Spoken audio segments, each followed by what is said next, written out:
Friends, இன்றைக்கி நம்ம எங்கே வந்திருக்கோம் பார்த்தீங்கன்னா, திண்டுக்கல் மாவட்டம் ஒட்டஞ்சத்திரம் பக்கத்தில் கொன்றங்கிக்கீர்னு ஒரு ஹில்ஸுக்கு தான் வந்திருக்கோம். ஸோ இந்த ஹில்ஸ் தான் இன்றைக்கி நம்ம ஏற போகிறோம். ஸோ வாங்க போய் பார்க்கலாம்.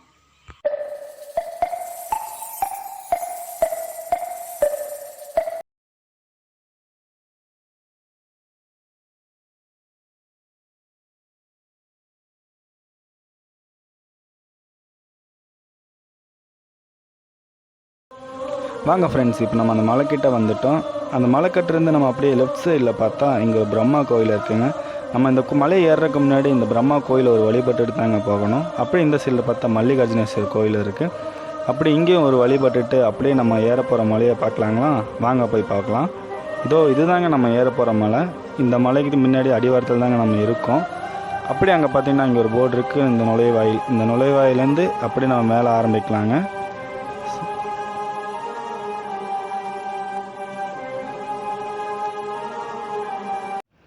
இங்கேருந்து தெரியுங்களா, இதுதாங்க நம்ம ஏற போகிற மலை.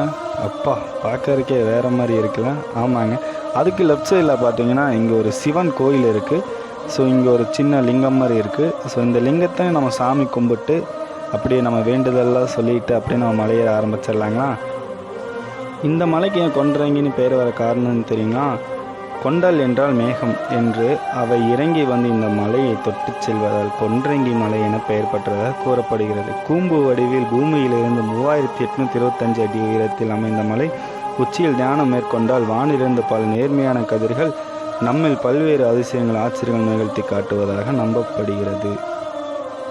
இந்த மலையேற்றத்தின் போது அனைவரும் ஓம் நமச்சிவாய என்ற ஒரு மந்திரத்தை கூறி மலையேற்றத்தை தொடங்குகிறார்கள். இந்த மலை மேல் இருக்கும் பாறைகளை செதுக்கி படிக்கட்டுகளாக மாற்றி நம் ஏறுவதற்கு ஏதுவாக அமைக்கப்பட்டது. மேலும் பக்தர்கள் எளிமையான முறையில் ஏறுவதற்காக கைப்பிடி கம்பிகளும் அமைக்கப்பட்டுள்ளது. ஃப்ரெண்ட்ஸ், இப்போ நம்ம மலை ஏற ஆரம்பிச்சிட்டோம். ஸோ இப்போ தான் ஏற ஆரம்பிக்கிறோம். கீழே நம்ம சாமி கும்பிட்டு மேலே மலை ஏறிட்டு இருக்கோம். நம்ம பஞ்ச பாண்டவர்கள் வனவாசம் செய்த தலம் எனவும் அர்ஜுனன் தவம் செய்த இடம் எனவும் திருக்கோயிலை குறிப்பிடுகின்றன. அப்படிப்பட்ட மகிமையுடைய இந்த மலையில் அர்ஜுனன் தவம் செய்த இடத்திலிருந்து மந்திரங்களை ஜபித்து தவம் செய்தால் நமக்கு சிவன் அருள் கிடைக்கும் என்று நம்பப்படுகிறது. இந்த மலையில் எவர் ஒருவர் தவம் செய்தாலும் அவரின் வாழ்க்கையை மாறும் என்கிறார் பக்தர்கள். காகபஜேந்திரன் மற்றும் கணபதி என்ற 2 துறவிகள் தங்கள் முன்வினை காரணமாக மீண்டும் காகங்களாக பிறந்தனர். அவர்கள் இம்மலையில் தங்கியிருந்து ஈசனை வழிபட்டு தவம் செய்து இருந்ததாக சொல்கிறது வரலாறு.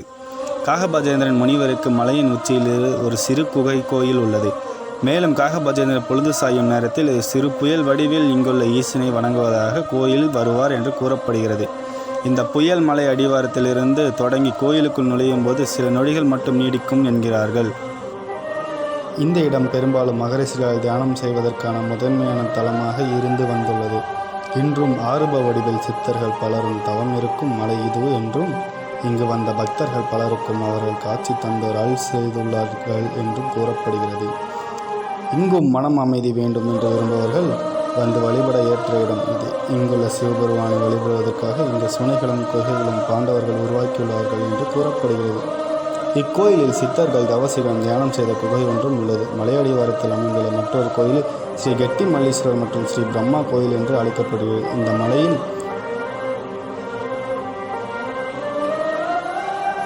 இந்த மலையில் இருந்து பார்த்தால் பழனி மலை தெரியும். பழனி மலையில் வீற்றிருக்கும் முருகனுக்கும் கொன்றங்கி மலையில் இருக்கும் மல்லிகார்ஜுன சாமிக்கும் சூட்சம ரீதியில் தொடர்புள்ளதாக நம்பப்படுகிறது. தந்தையை பார்த்தபடியே மைந்தன் என்று இருப்பதாக சொல்லப்படுகிறது. பழனி மலையில் நின்று பாலகனுக்கு ஈசனும் சக்தியும் எங்கிருந்தோ காட்சி கொடுத்தார் என்றும் சொல்லப்படுகிறது. மகா சிவராத்திரி மற்றும் சித்ரா பௌர்ணமி ஆகிய விழாக்களில் இம்மலையில் மிகவும் விமர்சையாக கொண்டாடப்படுகின்றன. இது மட்டுமல்ல, பிரதோஷம், அமாவாசை, பௌர்ணமி போன்ற இங்கும் விசேஷம் இம்மலையில் வற்றாத நீரூற்று ஒன்றுள்ளது. இந்த நீரூற்று நீரை தெளித்து கொண்டால் தோல் வியாதிகள் மற்றும் குணமாகின்றனர் என்று சொல்கின்றனர். இந்த மலையில் உள்ள நீர் தீர்த்தமாக வழங்கப்படுகிறது. இந்த மலை உச்சியை ஏறுவதற்கு மிகவும் கடினமாக இருக்கும். இந்த மலை உச்சியை ஏறும்போது குறைந்தபட்சம் 2 மணி நேரமாக ஆகலாம். மலைக்காற்று காலத்தில் ஏறுவது மிகவும் கடினமாக அமையும். இந்த மலைக்கு நம்ம ஏறணும்னா தண்ணி பாட்டில் நீங்களே தான் விட்டு வந்துக்கணும். எனக்கு தண்ணியில் கிடைக்காது. ஸோ மேலே தண்ணி இருக்குன்னு சொல்கிறாங்க. போய் பார்க்கலாம். தண்ணி இருந்தால் நான் ஆல்மோஸ்ட் தண்ணி எடுத்துகிட்டு வந்துட்டேன். ஸோ இந்த மலை ஏறதுக்கு நீங்கள் அங்கேருந்து கீரனூர்லேருந்து இறங்கி இங்கேருந்து 1 கிலோமீட்டர் நீங்கள் இங்கே நடந்து வரணும். நடந்து வந்ததுக்கப்புறம் தான் இங்கே ஒரு சிவன் கோயில் இருக்கும். ஸோ அந்த சிவன் கோயிலேருந்து நீங்கள் மேலே ஏறணும். ஸோ சமாளிடுங்க, நல்லது, நான் உடம்புக்கு இது நல்லது. ஸோ வாங்க மேலே ஏறி பார்க்கலாம். ஃப்ரெண்ட்ஸ், இப்போ நம்ம மலையை வந்து பகுதி தூரம் ஏறிட்டோம். அதுக்கே முடியல, ரொம்ப இதாகுது. இன்னும் கொஞ்சம் தூரம் ஏறணும். ஸோ இன்னும் ஏறி மேலே போய் பார்க்கலாம் எப்படி இருக்குது என்ன ஏதுன்ட்டு. ஸோ பார்க்குறவங்க எல்லோரும் ஒரு லைக் பண்ணிட்டு பாருங்கள்.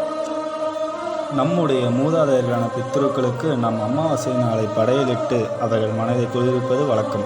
அமாவாசை என்று நாம் இடும் படையலை வந்து உணர்வதாக ஒரு நம்பிக்கை. ஆனால் அதை நாம் பார்த்தது கிடையாது. ஆனால் ஒரு மலை மீது தியானம் செய்தால் நம்முடைய மூதாதையர்களை காண்பதோடு அவர்களோடு உரையாடலாம் என்று கூறப்படுகிறது.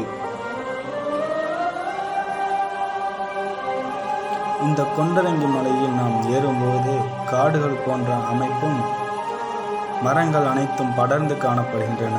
இந்த மலையில் குகைகள் போன்ற அமைப்பும் பார்ப்பதற்கு ஏதுவாக இருக்கும். அதிகம் காணப்படும் இந்த குகைகள் போன்ற அமைப்பு இந்த மலையில் இருக்கிறது.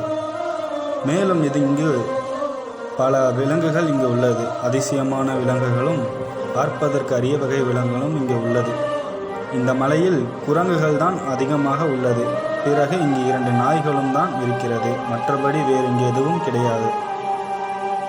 இந்த மலையில் ஏறும்போது ஓம் நமச்சிவாய என்ற மந்திரத்தை கூறி அனைவரும் மேலே சென்றால் அங்கு சிவனின் அருளை கிடைப்பதாக அனைவரும் நம்புகிறார்கள். வாங்கள் நாம் அங்கே மேலே சென்று ஏறி பார்ப்போம். இங்கே தெரிகிறதா, இதுதான் நாம் தேடி வந்த சிவன் கோயில். இங்கு உள்ள சுனைதான் வற்றாத சுனை. இந்த சுனையிலிருந்து தான் கோயிலுக்கு தேவையான நீர்கள் அனைத்தும் எடுக்கின்றனர். இந்த நீரை அருந்தினால் மருத்துவ குணங்கள் நிறைமையாக உள்ளதாம். இது இயற்கையாகவே வரப்படும் நீர் எனப்படுகிறது.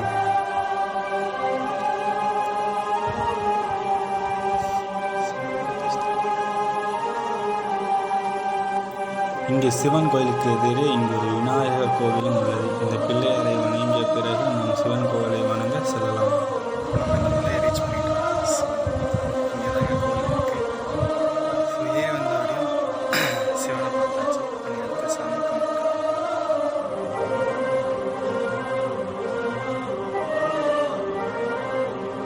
கும்பிட்டாச்சு.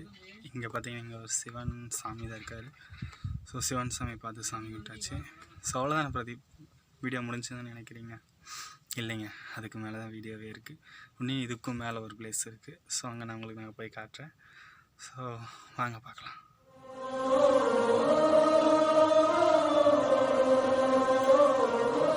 நம் நாட்டில் இன்றும் அதிசயங்களும் அற்புதங்களும் நடைபெறும் தலங்கள் பல உள்ளன.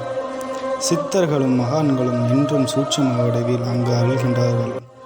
அங்கு செல்லும் பக்தர்கள் அவர்களின் பிரசன்னத்தை உணர்ந்து ஆன்மீக அனுபவம் பெறும் சம்பவங்கள் அடிக்கடி நிகழ்ந்து வருகின்றன. அப்படி பக்தர்கள் வியந்து போற்றும் ஒரு தலம்தான் கொண்டரங்கி மலை. எம்பெருமான் சிவனை பார்க்க செல்லும் இடமெல்லாம் மிகவும் கடினமாகவே இருக்கும். இருப்பினும் அதையெல்லாம் கடந்து சென்றால் சிவனின் அருளை பெறலாம் என்கிறார்கள் பக்தர்கள். இந்த கடுமையான மலையேற்றத்தை கடந்து மேலே சென்றால் சிவபெருமானின் அருளை பெறலாம் என்கிறார்கள்.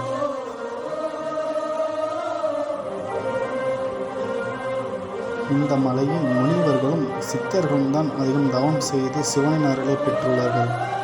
நாமும் சென்று தியானம் செய்து சிவனின் அருளை பெறலாம்.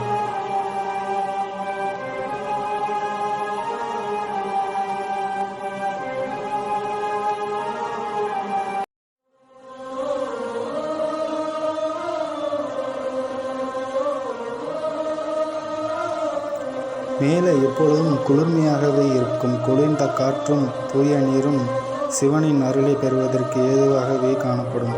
இந்த மலையை பார்ப்பதற்கு மிகவும் பிரமிப்பாக இருக்கும். இந்த மலையிலிருந்து மேகங்கள் நம்மளை தொட்டு செல்வது போல் தெரியும்.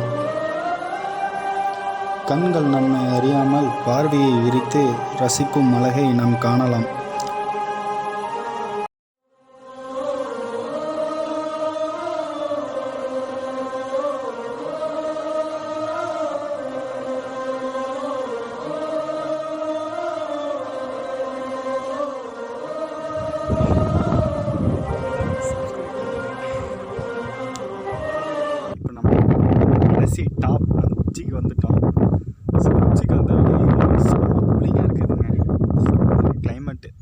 கீழே என்ன தான் வெயிலாக இருந்தாலும் மேலே வந்து செம கூலிங்காக இருக்குது.